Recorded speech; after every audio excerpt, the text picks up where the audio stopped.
여행자가 아무리 비천해 미천해 보이더라도 절대 무시하지 말라는 그런 말씀을 좀 드리도록 하겠습니다. 물론 이건 연불의 얘기가 아니고 참선에서 나온 얘기지만 연불도 마찬가지이기 때문에 항상 사람을 부처님처럼 존중하는 태도가 필요하리라고 생각합니다. 지금부터 한 8, 90년 전 일입니다. 겨울에 지리산 천은사 3일 암 선언에서 이제 전문제 참선 도량이죠. 통도사의 오성월 스님을 모셔놓고 전국에서 선객 50여 명이 모여서 결제를 해서 이제 한철 정진을 하고 있었던 것입니다. 당시 천은사에는 70여 세 먹은 호은이라는 대처 스님이 있었어요. 일찍이 출가는 하긴 했지만 연불당이나 기도처만 돌아다니며 사판승으로만 있었기 때문에, 즉 이제 뭐 사무 보고 뭐 이런 일을 주로 하는 사판승이었기 때문에 그 방면에는 아는 게 많았다는 것입니다. 뭐 기도하는 방법이라든지 기도처는 어디가 좋고 뭐 이런 거. 그 선에 대해서는, 선에 관해서는 문외한이 있고 대처성이었던 사람입니다. 그러니까 이 양반이 이제 나름 뭐 연불도 열심히 하고 그랬던 분인 건 틀림없이 이제, 근데 그렇게 공력이 쌓여 있지만 본인도 모르고 주변 사람들도 전혀 모르는 거였죠. 호은 스님은 결제 전날에 입승 스님에게 와서 나도 여기서 좀 한철 지내게 해달라고 입방 부탁을 했어요. 소승도 큰 절에서 오르내리면서 다른 스님네들과 같이 공부할 수 있겠습니까? 하고 이제 입승 스님한테 얘기를 하니까 이 양반이 호통을 치면서 거절했어요. 한철 양식을 미리 내어도 입방을 받을 수 없는데 어림도 없어. 그따위 말을 하지도 마시오. 그래도 이 호은 스님은 나도 나름 연부도 열심히 하고 기도도 많이 한 사람인데, 좀 한번 하겠다는데 나도 스님인데 왜 안 됐냐고 계속 끈질기게 달라붙어 가지고 사정사정했던 것입니다. 그래 하도 시끄러우니까 그 사실을 아신 성월 조실 스님이 그 사람 좀 들어가게 해줘라. 그렇잖아요. 뭐 일반 재가 신도도 어떨 때는 선방에 들여보낼 때도 있었을 텐데, 스님인데 그거 죽어도 한번 해보겠다는 사람을 보내서야 되겠느냐 해가지고, 우리 대중이 공부하는데 방해만 되지 않는다면 받아주어야 한다. 그 노장님의 뜻은 아무도 막을 수가 없느니라.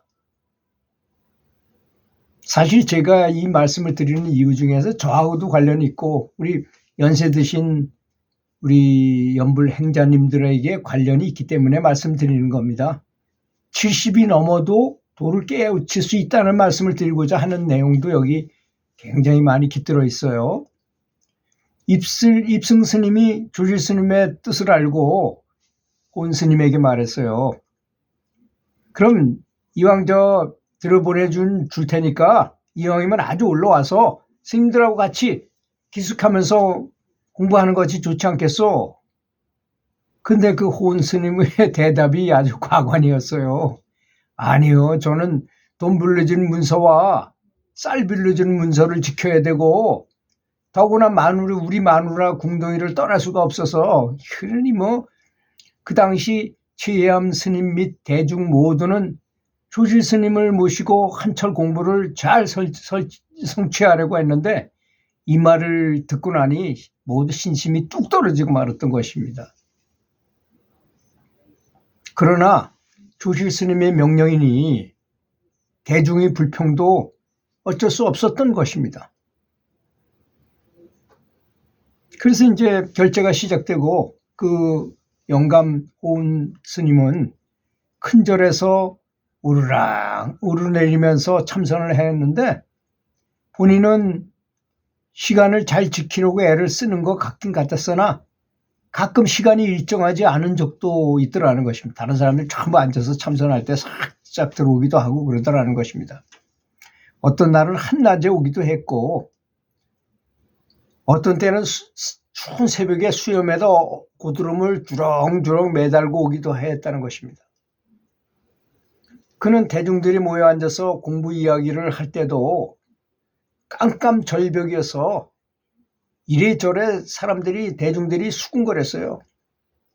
원숭이가 참선하는 흉내만 내고도 천상락을 받았다고 하는데 저런 사람도 무슨 인연이 있긴 있을까 하고 이제 험담을 하고 했던 것입니다. 반살림이 끝난 어느 날 조실 스님이 법문을 마치고 법상에 내려오셔서 차를 마시고 계셨어요.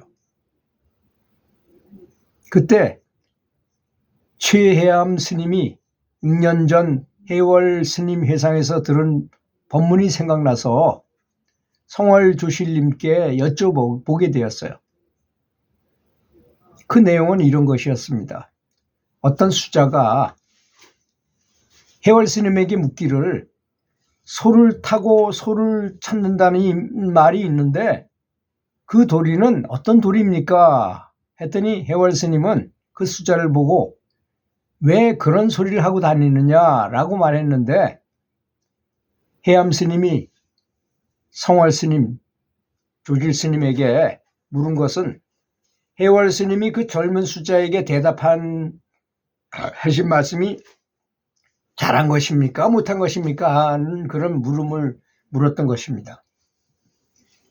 듣고 계시던 성월 조실 스님은 해월 스님에게 방망이를 내리는 뜻으로 그 늙은이가 그래가지고 어떻게 학인인들 눈을 뜨게 하겠는가라고 말씀하셨어요.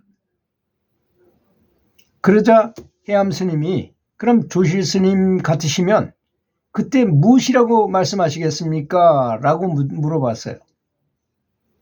그래서 조실 스님은 그 젊은 수자가 해월 스님에게 묻듯이 그대가 나에게 물어보게나 하셨어요.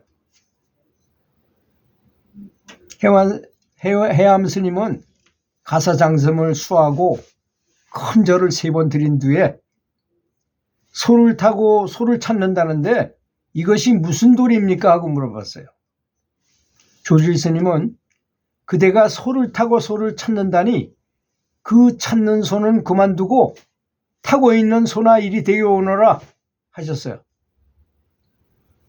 해암 스님은 그 말에 말이 막혀 어리둥절해서 앉아 있었고 여러 스님들도 멍하니 앉아만 있었어요. 그 순간 참선이 무엇인지도 잘 알지도 못하고 늦게 공부를 시작한 그 70 넘은 영감인 호원 스님이 자리에서 벌떡 일어나서 춤을 덩실덩실 추면서 큰 소리를 말했어요. 대중 스님들은 몰라도 나 혼자만은 알았습니다.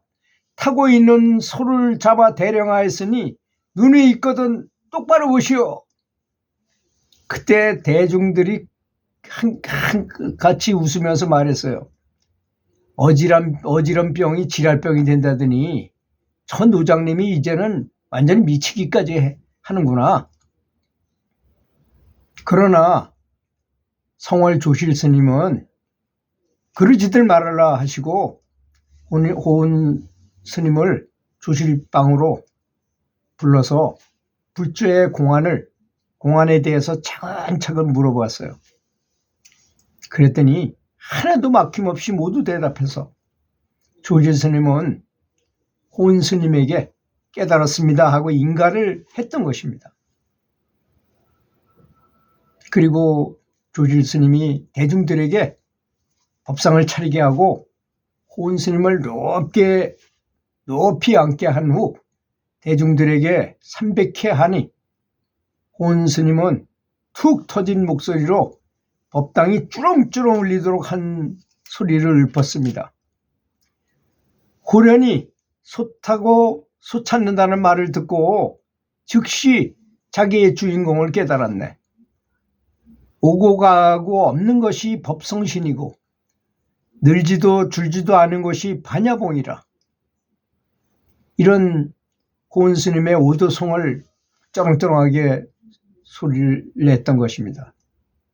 이 소리를 들은 당시 젊은 최혜암 스님은 눈앞이 캄캄해지고 사흘 동안 먹은 밥이 마치 모래알 씹는 것 같더라는 것이. 그렇지 않겠습니까? 큰 노인네, 대처성 노인네가 그 말 한마디에 딱 깨달았는데 자기는 그렇게 매철을 나고도 깨달음을 못 먹었으니, 그때 대중 한가운데 박추월이라는 스님이 있었는데 그는 이것을 듣고 돌아앉아 꼬박 6일 동안을 단식하고 지독하게 정진을 하였는데도 불구하고 기어이 화두 통명을 못하고 아랫니가 모두 솟아올라서 그 상기병이 걸린 거죠. 너무 집착을 하게 되면, 너무 깨닫고자 이렇게 집착하게 되면 그렇게 됩니다. 거의 솟고 내려앉아 거의 죽을 지경에 이르게 되었던 것입니다. 해암 스님은 거의 백리길을 다니면서 약을 구해서 겨우 박추월 스님을 살렸다고 했습니다. 당시 공부 잘한다고 뽐내던 수십 명 성객들이 비웃고 그렇게 업신여기던 그 호은 스님이 그렇게 될 줄은 아무도 몰랐던 것입니다. 이 말에서 우리는, 그리고 조지 스님께서 저를 붙들어주지 않았더라면 저는 영겁의 무명 속에서 헤맬 뻔하였습니다. 이 모습을 이 해암 스님이라는 분이 처음부터 끝까지 자세히 보았던 것입니다.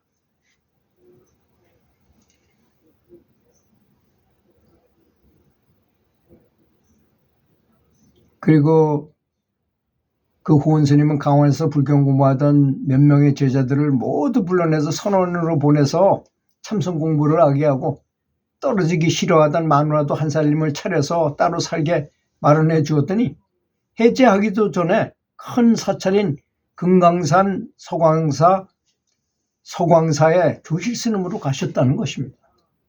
들어주셔서 감사합니다.